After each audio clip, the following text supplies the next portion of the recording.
के तोरा देखे बउगे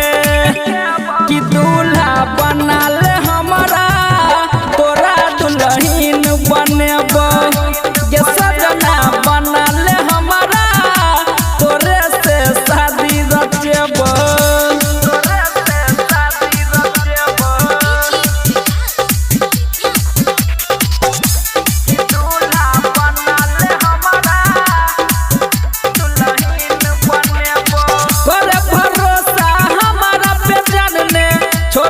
कहियो साथ गे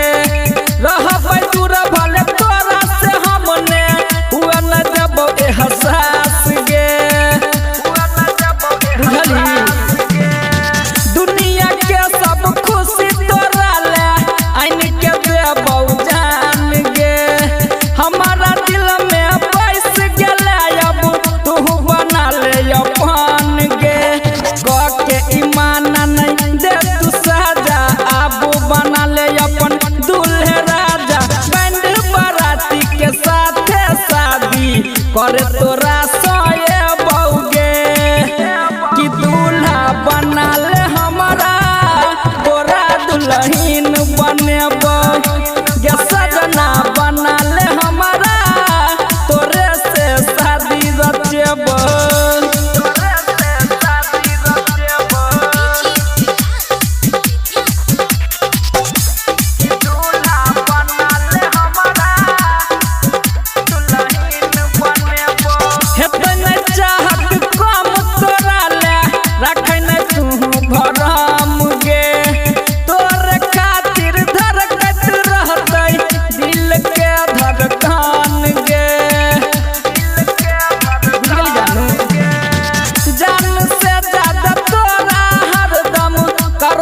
सोना प्यार गे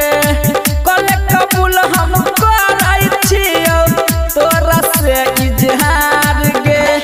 अह जय अकेला और उमेश उजाला एतै बाराती में डीजे वाला रहतो के तोहर सपना कोनो सब ई हम पूरे बउगे कि दूल्हा बना ले हमारा तोरा दुल्हन बनेब कि सजना बना ले हमारा तोरे से शादी रचेब। सच्चे में कहै छियै।